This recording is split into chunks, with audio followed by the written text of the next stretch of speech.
Good morning. How are you doing today? It is Monday, the 8th of September. Can you believe it? 8th of September. We're in a new month, not just a new month, but literally this is when schools open. So all that school opening chaos on the roads is happening. And not only that, I mean, it's, when you get back to school runs and everything associated to that, it does become a bit crazy. But we are happy. This is literally the last month in Q2.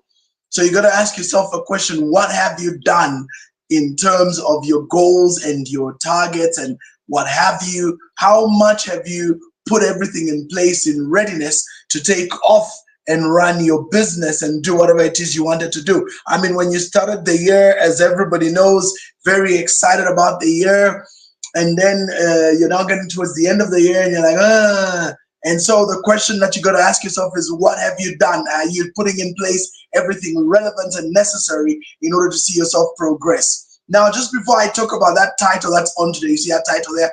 Just before I talk about that, let me mention that we are here every single day, Monday to Friday. I'm going to be sharing this link very deliberately with all the teams that I work with, so that you guys are aware, because next week I have a webinar on. I'm going to talk about that. I'll be presenting on it. But before I get into that, Monday to Friday, we are here. Monday, yours truly. And this week, I've started a new series. I'm very excited. I'm going to be doing a series around the webinar. So these things are 2 hours per episode, so it's very deep. But I will do summaries on these morning calls for the next 5 weeks. Then on Tuesdays, we have Dr. Sunshine Sylvia. She is on with Mindset Change Program. Very exciting. I loved her show last week. She talked about the power of, I can't remember what the topic was, but it was about just how much her value was appreciated, how people were able to work with her. I remember it was on customer care, but I think for me, what made her customer care unique was the fact that there was such an awesome reciprocation that she received for all she and Uncle Steve have been doing over the years. In fact, they were celebrating their 40th wedding anniversary, if I'm not wrong. And in that alone, there was such huge, what would you call it, like benefit for the impact they've had as individuals. So it was nice to hear that. Wednesdays, we have Sampa with entrepreneurial presentations, Mompreneur. This Wednesday, I will be on her show. We will be talking more about this particular event. Then on Thursday, we have Dr. Nelly with Prosperity for Your Soul, boardroom to bedroom, very deep stuff. That woman is loaded, honesty, and she brings some really deep stuff into the conversation. So this Thursday, she is on doing her thing. And then on Friday, we have New Image. This is content on health tips. So they will be doing their thing, and we will be obviously listening and presenting. So today I'm quite excited, because today I am speaking on that topic: Out of the Ruins, a neuropathy webinar for soul and system repair. Now, some of you may not be aware, some of you may be aware. I have been carrying out a good number of sessions with individuals for the last, couple of months now, because, I got licensed as a neurotherapy coach and neuro leadership, and of course NLP, which is neuro linguistic programming. I've been doing this for the neuro linguistic programming part. I became certified in 2019 when what's his name, Francois, came through and trained us under Dr. Nelly's Project Life Design. But I never really started practicing or running with it until in 2024, when a great gentleman by the name of Satchmo Mochiriri identified me and said, Rev, I think this will be very good for you. God has a way of bringing people into our lives, which for me still stuns me. I just don't know how God does these things, but God has a way of doing things so powerfully. And so I had this privilege of, for lack of a better word, connecting with this great gentleman. And so when I connected with him, he then said, look, I want you to be part of my team that I train across the country. not just in Zambia, but across Africa. And so I would want to have you as an apprentice. Would you be willing? I said, of course, of course. And so he took me through a 6-month course, which would have taken, no, 3-month course, which would have cost me a good $5,000 to pay for. I know that because that's the cost of learning what I learned. He taught me that stuff. Obviously, I had to push him a lot, but he taught me until I learned everything, and then I was certified by the Binder Banda people. And from then, I now practice neurotherapy. Now, this neurotherapy that I do really took off. It really took off when I had the privilege and opportunity to start helping people, because I looked at what I was doing and I realized, look, there's a lot of people that get in touch with me and they all have all manner of issues. Oh, I got a problem with my family. Oh, I got a problem with my husband. Oh, my marriage. Oh, I'm going through all this stress, whatever. I mean, there's so many issues that people have been going through, and they would reach out to me all the time about it. And so I said, okay, let me start doing this. So I formalized it. I put a therapy course together, because I don't really, I'm not big on, well, not that I can't do it, but I just don't subscribe to counseling as a service provider, because I am very sure as an individual that the challenge you have with counseling is that counseling deals with what I call the fruit. Counseling deals with the perceived behavior, the habits that are there, and you're trying to deal with that. Or sometimes there's an incident, and then you're now helping people come to terms. So yes, of course, that's counseling. But counseling is very reactive, in my opinion, and it deals with the after effects. Therapy, on the other hand, deals with the roots. And so I started to realize very quickly that we need to be dealing with the roots when it comes to individuals and what they're going through. This is going to be far, far more effective. And so that's what I began to do. And what amazed me, ladies and gentlemen, is that when I began to do that, I noticed very much the difference that was there, okay? I started to see for myself how much therapy works, and specifically neurotherapy. So neurotherapy, the word neuro obviously has to do with the neurons, the cells that are in the brain. These cells are designed in such a manner that they carry signals and things like that.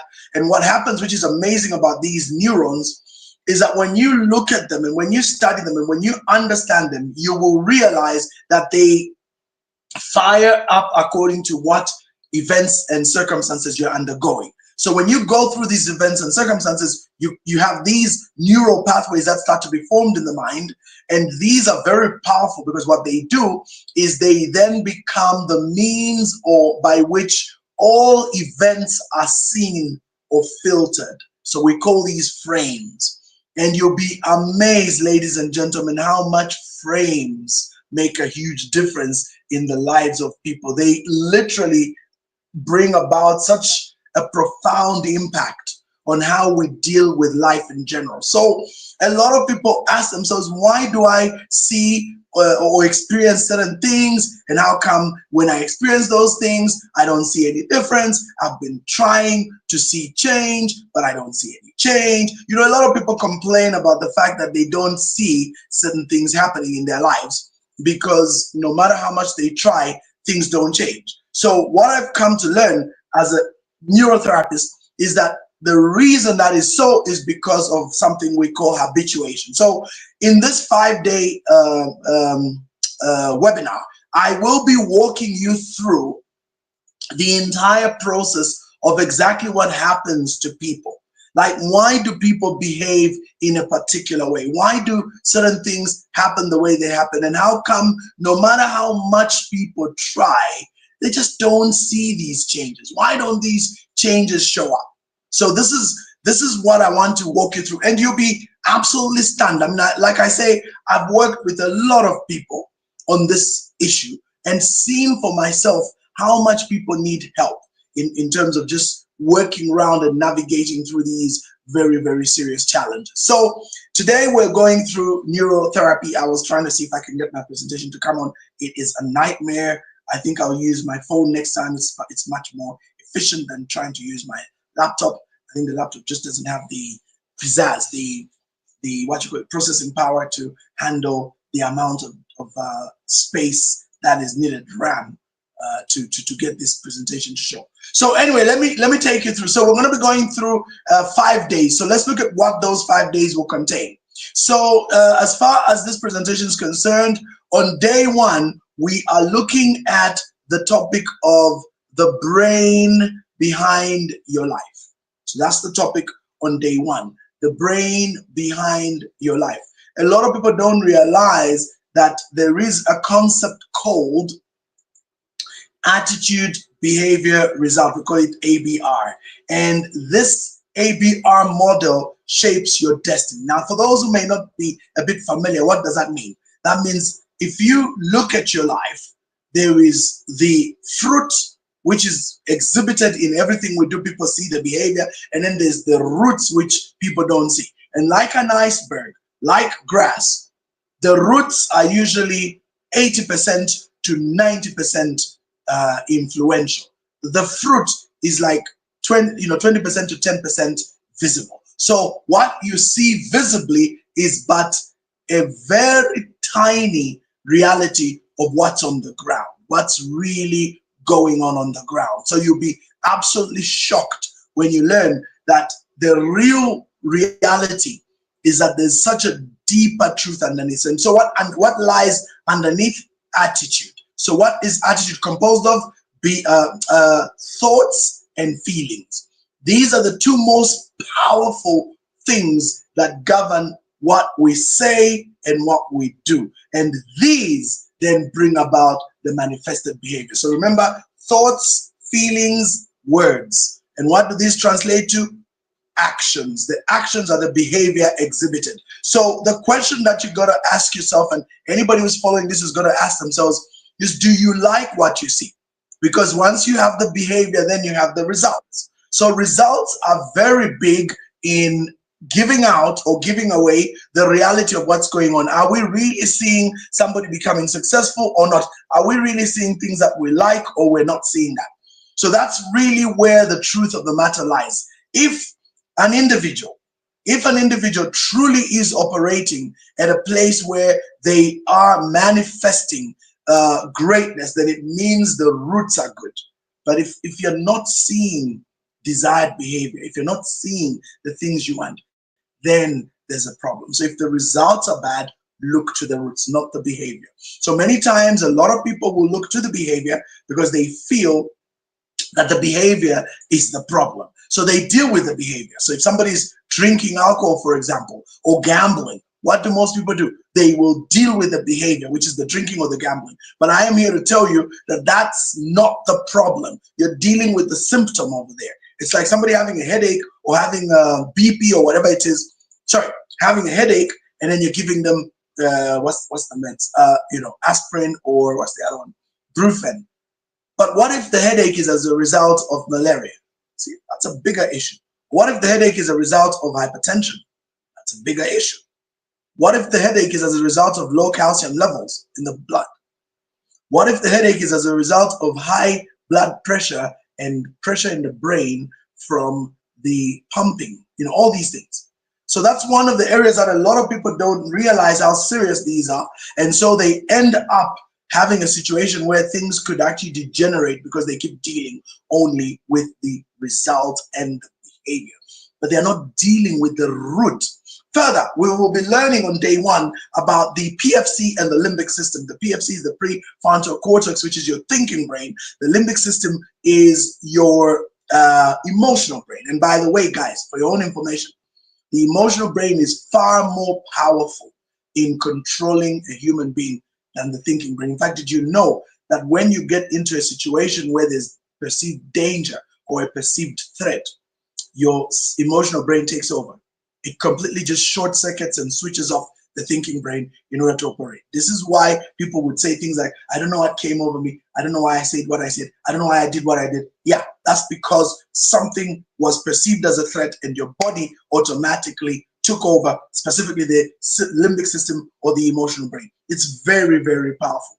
And so emotional mastery basically deals with how do you control that survival part of your brain. How do you deal with all the survival templates that you have learned over the years through implicit memories? Now, these are deep, deep subjects that we cover in this service, in this, Then we also are going to be looking at the conscious and subconscious brain versus the RAS. I did a whole series around this some time back under the quantum leap. The RAS is the reticular activating system, and these three are the most powerful realms of your brain. They basically control your mind in ways you can't even begin to imagine. And that's why knowing alone is half the problem solved.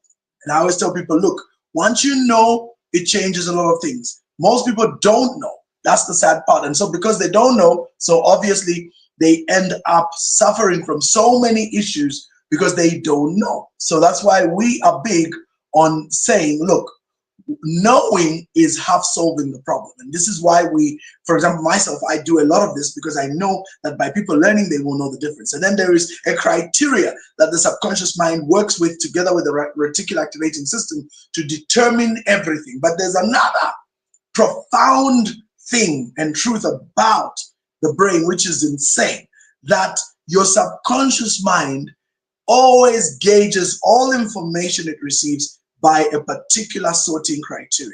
We call it the DP criteria. DP stands for dangerous, important, pleasurable, interesting, in that order.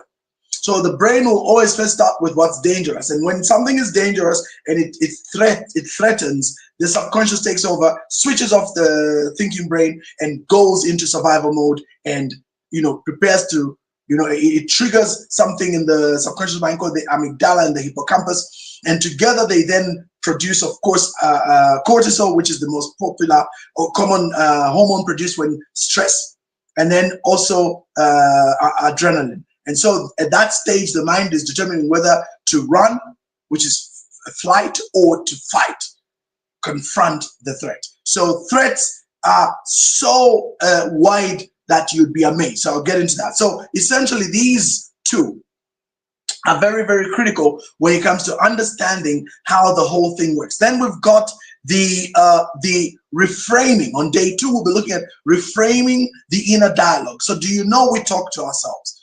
Everybody knows that. Everybody knows that you talk to yourself. Everybody talks to themselves. So the big question is, what are those internal conversations we have within ourselves? So in this one, we're looking at reframing the dialogue. So you'll be amazed that there's a lot of people, because in the subconscious mind, besides sorting out data, there's another thing the subconscious mind does, which is very critical.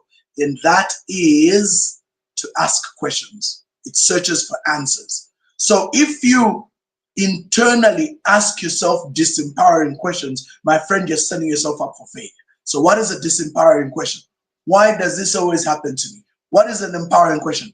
What can I learn from this? Now, when you join in our webinar, I will teach you exactly how this is a very powerful silent war. It goes on inside of you, and most people do not realize just how harmful their questions are, because they are very disempowered by how they talk to themselves. And this is because of their environmental programming, and thus the subsequent frames that they pick up, which form how they think and how they behave and how they do everything. We call it a paradigm. But paradigm is an understatement of framing. Framing is bigger than even a paradigm, because a paradigm is a way you see something. But a frame is a means by which you operate everything. A frame is where your beliefs sit. And we know very well that beliefs are unwritten commands. Where do beliefs come from? Our environmental modeling. So whatever you experience in your life, it comes and it forms a frame. And then the environment primes you as well. So we talk about priming in day 2, how your first thought sets the tone for the day. So what you prime yourself with, or what someone primes you with, will work. And the scariest part about priming is that it's done at a subconscious level, at a subliminal level. You don't even realize you're being primed. That's how powerful a prime is. I don't want to give an example because I'll finish my whole presentation just on that. Then number 3, there's something we call attend, link, and frame, ALF, the hidden architecture of your thinking. How do you think exactly? How do we all think? We think through this process called attending, linking, framing. So attending relates to dealing with an issue. Linking relates to going back in our database to look for a similar event in the past. And then when we find that event in a frame, then we use that now to lock it to the frame, to the attending. So in short, we always attend on all matters in our lives using references from our past. That's why your past can either build you or break you. That's why when you go through trauma and certain negative events in your life and you don't address the trauma, it will haunt you for the rest of your life. You will keep getting back into the same mess, dealing with the same issues and wondering, is there a curse in my life? I'm telling you, it's not a curse, it's a frame. And we need to reframe. That's why we use that word reframe. You see, I'm sure you've heard in the English that he's operating from a bad frame of mind. That's it. That's the frame we're talking about. So attend, link, and frame is a huge thing. Every experience in our present is judged by an event in the past. Woo! Right there. So that's one of the biggest reasons why so many people keep going into the same issues. You used to be beaten in the previous relationship. You had bad experiences with your spouse. It was a violent marriage. You exited with all the drama, back to a second one, same issue. Then you stop that one, you fail. Then from there, now you're just having relationships, and every one of them, people are violent. Why? Answer, it has something to do with your frames.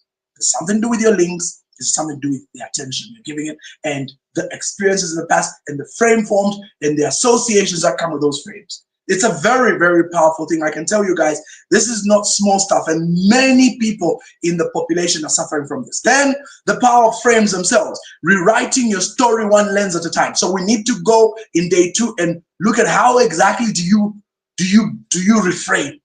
Of course, that's a whole therapy session beyond this, but ideally there's a way to reframe. So in day 3, we're looking at breaking bias and building change. And what's that? So we're talking about frames and relationships. Okay, why we repeat cycles and how to break them. So that's a common one. Why do we leave people to get to the same people again? Why does it work out that we end one thing only to get into the same thing again? And we hate it when leaving the other one. So but still we find ourselves in the same mess. So why does it happen? We teach. Then we talk about cognitive biases, the mental shortcuts that sabotage process. You will be shocked how many people have cognitive biases. One of the most common ones that I like to talk about a lot is something we call jumping to conclusions.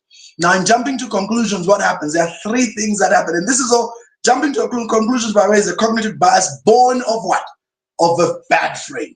So frames are events that are formed by, frames come about because of events that occur in our life and how we process those events. So how we process those events determine the kind of frames we build. Now, once we build those frames, then one of the common problems we have, in fact, it goes even with what we call negative thinking patterns, is this cognitive biases. We have these biases right from the word go. And so one of them, among many, is the idea of jumping to conclusions. And where there are 3 major things that happen when we jump to conclusions. And these are powerful, and many people do them all the time.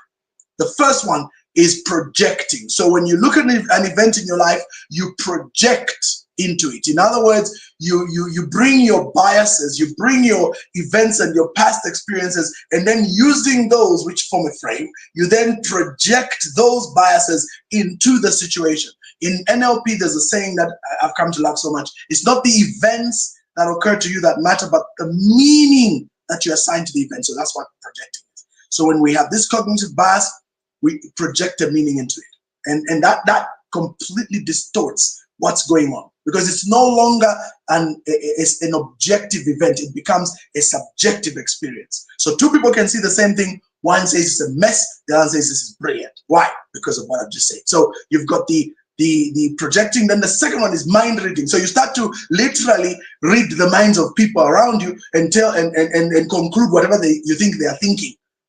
You know, that one is so unreasonably funny if it wasn't so serious. But you'll be amazed how many people, based on these cognitive biases and these projections, start to even read the minds. Also, they are talking about me. Hey, they must be talking about that issue. Oh my God, I think everybody knows what's going on. You know, we bring all these things into which don't exist, but they're coming from this. And then the third one is the fortune telling. Oh no, this is not going to work. This can't work. Now this one won't work. And so we get into this whole thing about it not working, and that in itself will affect immensely the outcome. because the attitude with which you go into something determines what you get out of it. So a lot of people, they fail before they start because they already have this kind of messed up thinking. So cognitive bias. And that's what we mean when we say the mental shortcuts that sabotage progress. Then we've got, then we'll be looking at how to create lasting behavior change and the science behind it. So very powerful stuff here. I can't even begin to explain. And then the social brain and threat response, healing from invisible wounds. You'll be amazed how many people carry serious wounds in their hearts and minds because of what happened to them in the past, and how these become the construct by which they gauge and evaluate everything in their lives. Very unfortunate. Then on the fourth day, we'll be dealing with leadership and emotional mastery, Dr. Nelly's favorite topic. Now, we'll be learning something called the SCARF model. This is just insane. The SCARF model was invented by or created by a doctor called Dr. David Rock, a neuroscientist and neuroleadership guru.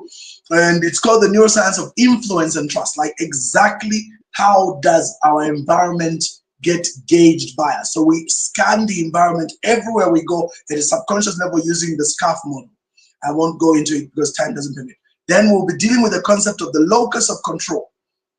You know, the majority of people have what we call an external locus of control, but you need to have an internal one. So here we're dealing about reclaiming your power from external chaos. So people with an internal locus of control are not affected by what goes on outside them. They don't seek validation outside. Their validation is internal.